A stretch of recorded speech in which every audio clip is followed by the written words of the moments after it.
Sorry for the throwaway, I just need to get this out. The fact that only 2 people know about my past, excluding my family, is troubling. I'm not good with emotions due to my past.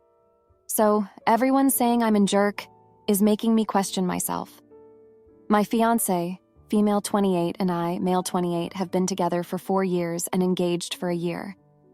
Our wedding was supposed to be early next year. Long story short, she wanted to invite my hurtful family to our wedding. She knows all that has happened to me, but still thinks it was a good idea for them to be invited and maybe reconnect. I don't want those people near me at all. I don't want them to be within 100 miles of me. I'm not going to describe everything that has happened to me, but here is a short version. I was beaten as a child, starved, and chained in the basement for weeks because I forgot to do the dishes. My parents sexually attacked me. It's hard to write out, but my first ever intimacy experience was with my own mother, who forced herself on me when I was 13. My father started when I was 15. This was a recurring thing, sometimes with both of them while the other held me down. The police were less than helpful, and I can't stand them. They never believed me, making me out to be a troubled child and taking my parents at their word, no matter how many bruises, black eyes, broken noses, or broken bones I had. It's the same with every single person I asked for help.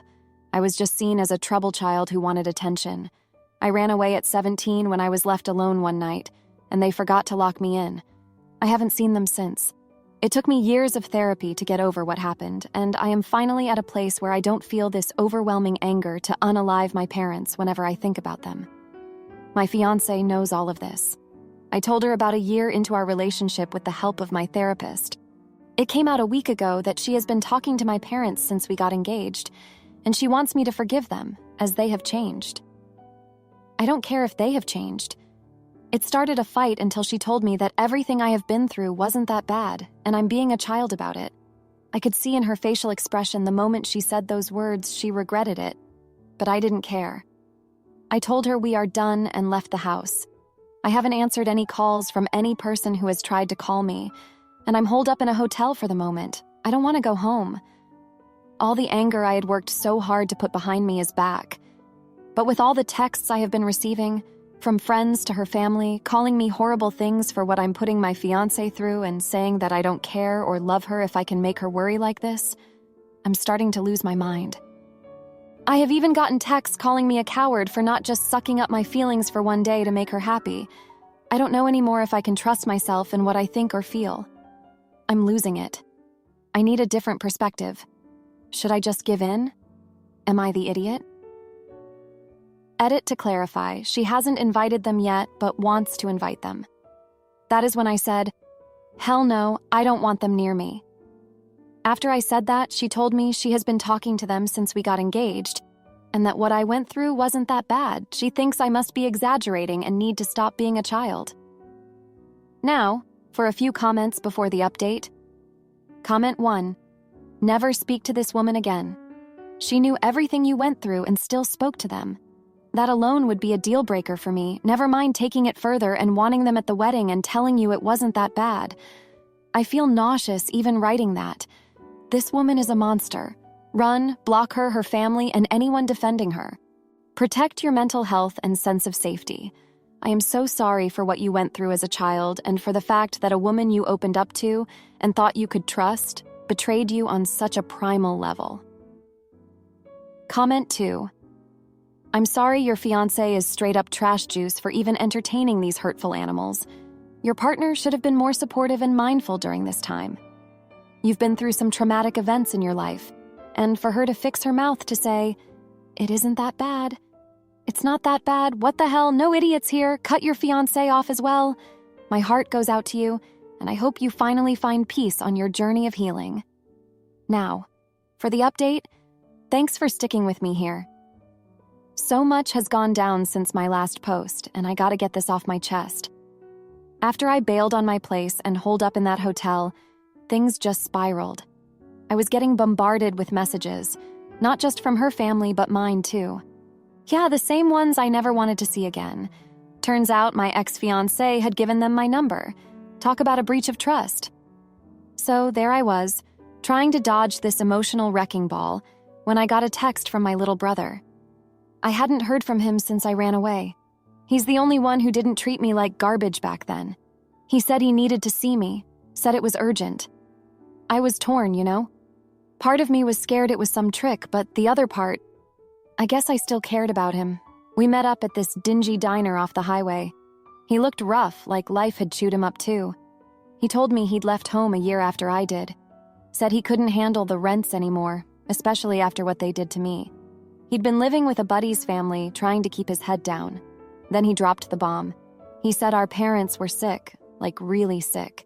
Some kind of karma coming back to bite them, I guess. He said they were asking for me, wanting to apologize or something. I didn't know what to feel. Angry, sure, but also, I don't know, empty? I told him I'd think about it, but deep down I knew I wasn't ready to face them. Not yet. Maybe not ever. Meanwhile, my phone was still blowing up with texts from my ex. She was saying she was sorry, that she didn't mean what she said, but sorry doesn't cut it, not for something like that. I was starting to feel like I was in some twisted game where everyone else knew the rules except me. Then, out of nowhere, my boss calls. I'd been MIA from work, hadn't even thought about it. But he wasn't calling to chew me out. He said he'd heard about my situation, didn't say from who, and he offered me a transfer, a fresh start in a new city, far away from all this mess. It was like a lifeline thrown my way. I took it, packed up my stuff, left the hotel, and didn't look back. The new job's been keeping me busy, and I'm in this tiny apartment that's mine and mine alone. It's not much, but it's a start. But here's the kicker. My ex showed up last night, drove all the way to my new place. She was crying, begging me to take her back, saying she'd cut all ties with my family. I almost caved, almost. But then I remembered that feeling in the pit of my stomach, that sense of betrayal. I told her it was over for good, that I needed to move on and that she should too. She left, and I watched her drive away, feeling this weight lift off me. I don't hate her, but I can't be with someone who doesn't get it, who doesn't understand that some wounds don't just heal over time. So that's where I'm at. New city, new job, and trying to piece together a new life. It's not easy, but at least I'm calling the shots now. No more being pushed around by the past or by people who don't respect my boundaries. Thanks for reading. It helps, getting it all out there. My boyfriend demands a natural birth for our baby, but when he cheats and spreads lies, I show him who's boss and take full custody. Am I the idiot for telling my boyfriend he doesn't get a say in this part of my pregnancy? Me, 23-year-old female, and my boyfriend, 23-year-old male, have been together for about a year now, and I'm 5 months along in my pregnancy. I found out I was pregnant a little after Thanksgiving, November 2023. I was ecstatic as I have polycystic ovary syndrome, PCOS, and wasn't sure I'd even be able to conceive, as doctors deemed me infertile. Even though this wasn't planned, I wanted to have the baby. When I broke the news to my boyfriend, his reaction was a little less than stellar, and he essentially told me he wasn't ready to be a father. The next month or two, he hasn't been involved in my pregnancy, but I'm fortunate to have supportive parents and family. I told him from the beginning the door is always open, as I wouldn't deny my baby the chance to know their dad. Around mid-January, he told me he wants to be involved in the baby's life and has been going to appointments with me and my mom, going over names with me and all of those things. This is where things get complicated. I've been thinking about my birth plan, doing a lot of research and talking with my doctor, and I've narrowed it down to 2 options which are natural with an epidural or a water birth. A few weeks ago, I talked to him about me planning to either have an epidural or go for a water birth to him, and he disagreed and was adamant that I do it naturally. I brushed this off, but since then he's been pushing nonstop that I do a natural birth, saying that I'll regret it and that I don't need all of those drugs. It's been frustrating, but part of me appreciated that he wants to be involved and was showing concern for the baby until yesterday. He was over at my place, and the topic came up once again. He asked if I had a change of heart and agreed with him yet, and I said no, and that I was still debating between epidural or water birth. My last straw was when he said, "It's not what's best for the baby." I was livid and said, "How would you know what's best for them? You didn't even want them," and yelled at him to get out. He's been blowing up my phone with angry texts since, and so have his parents. My parents, on the other hand, are on my side. I feel bad because of what I said. I realize this is a big change for both of us, and it's not just my baby, but I don't know what to think. I feel maybe I was out of line or that I'm being selfish. Should I reconsider? Edit. Thank you everyone for the feedback and advice as well. I've been reading through them when I can. I'll answer some questions soon to shed light on the situation. I've seen some comments accusing me of disappearing, and I just want to say I have real-life obligations, and this post has only been up for 1 hour. I can't sit on Reddit responding to all 200+ comments. I certainly wasn't expecting this many responses. There are a lot of comments questioning why I kept the baby, asking why I got pregnant, I didn't F myself, explaining forms of birth control, etc., etc., etc. It's condescending and unhelpful. That was not the question. This wasn't planned, but this baby is welcomed by me. End of story. Plus, I'm fortunate enough to be in a position to provide and support for him, her. Now for a few comments before the update, comment 1. While I was pregnant, I had a male coworker fight me on the fact that I said I was getting an epidural. A coworker. He wasn't even one I was friendly with. But he wouldn't leave it alone. I complained to my managers, and it wasn't the only reason, but it added to him being fired. I hate when others try to dictate how women give birth, especially other women who try to act like it's some gold medal for doing it without drugs, so they deserve an award. Going through labor in any way deserves a medal. Comment 2, not the idiot. It's not his decision what happens during your labor and delivery. This is your body that is pushing a human being out. Having had 2 babies, my biggest advice to you, besides bringing a hair tie for labor LOL, is to go into it with an open mind.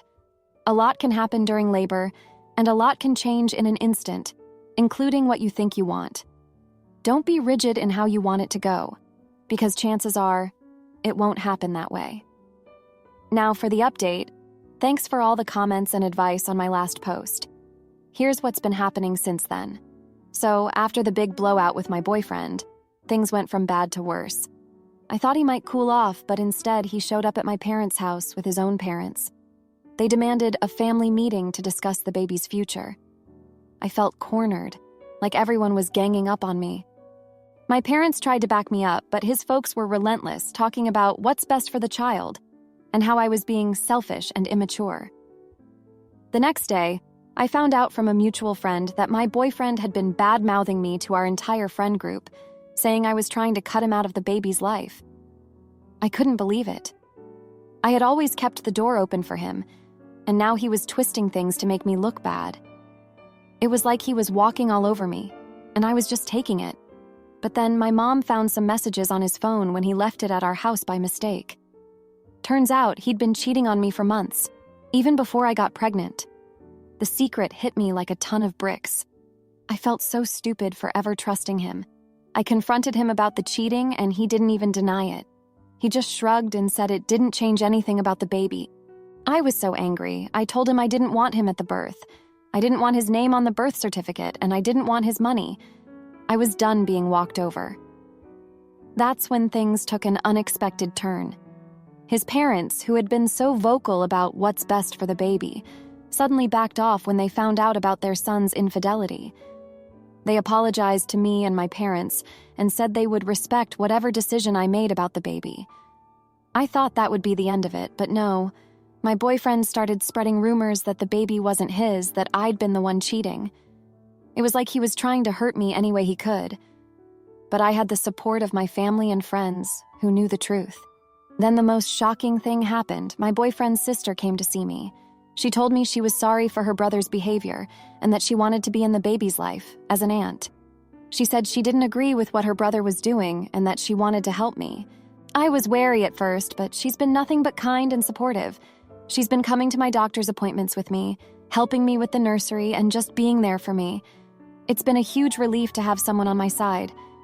So that's where things stand now. I'm still deciding on the birth plan, but I'm feeling stronger and more confident in my choices. I know I can do this, with or without my boyfriend. And I know that no matter what, my baby will be loved and cared for. Thanks for reading.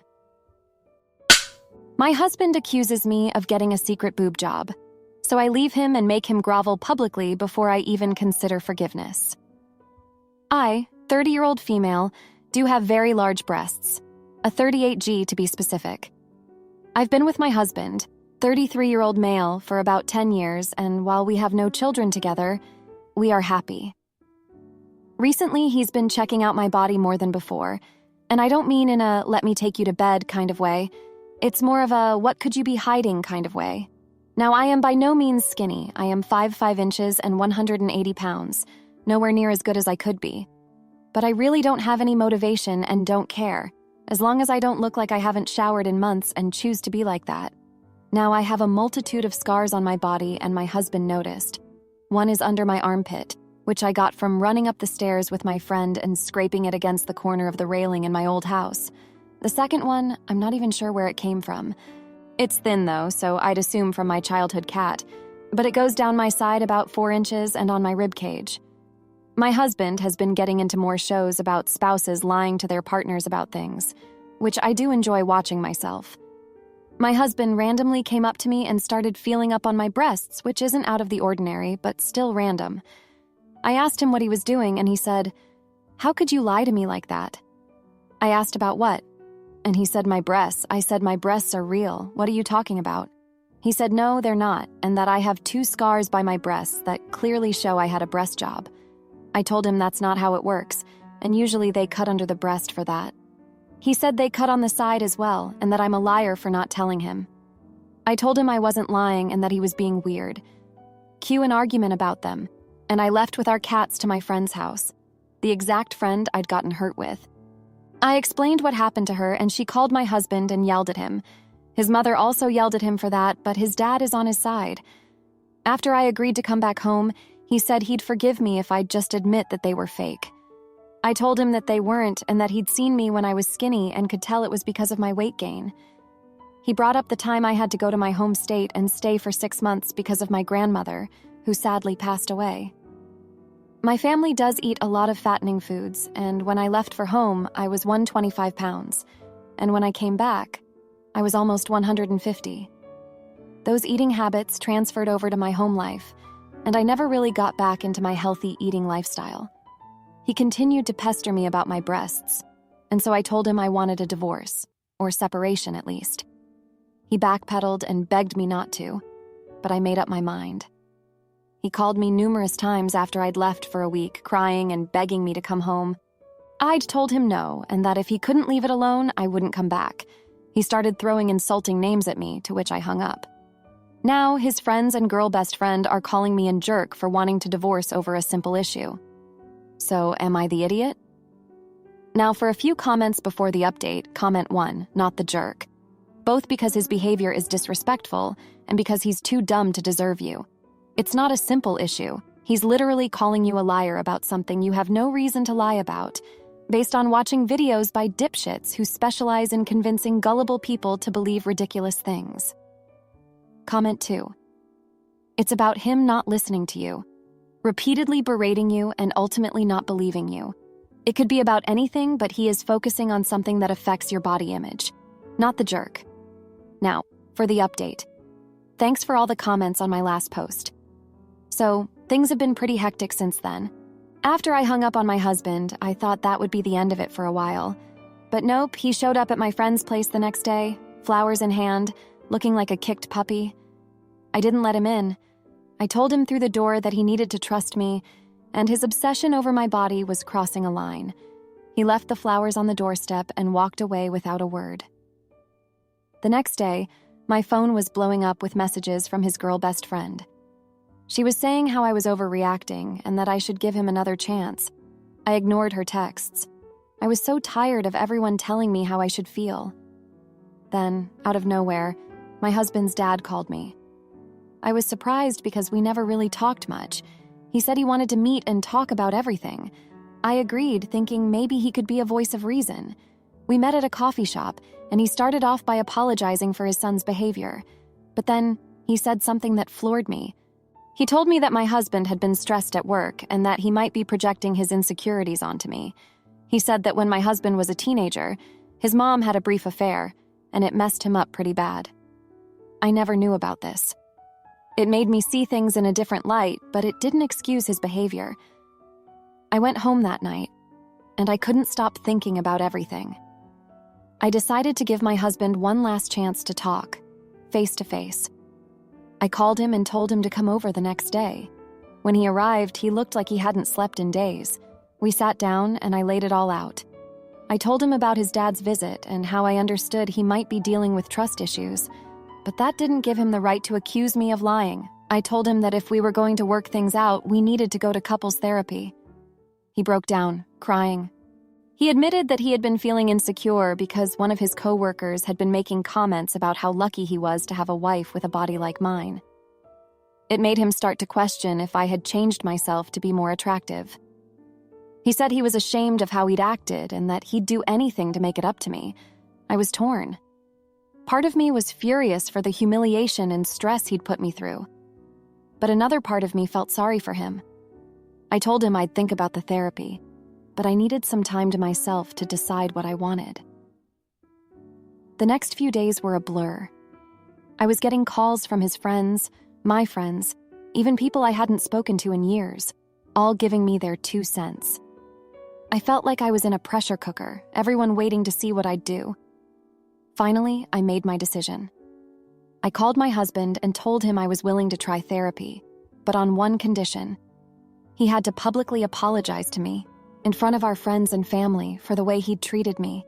He agreed without hesitation, so we gathered everyone at our house. He stood up and told everyone how sorry he was, how he'd let his insecurities get the best of him, and how he'd hurt me. It was hard to watch, but it felt like a weight had been lifted. We started therapy the following week. It's been tough, but we're making progress.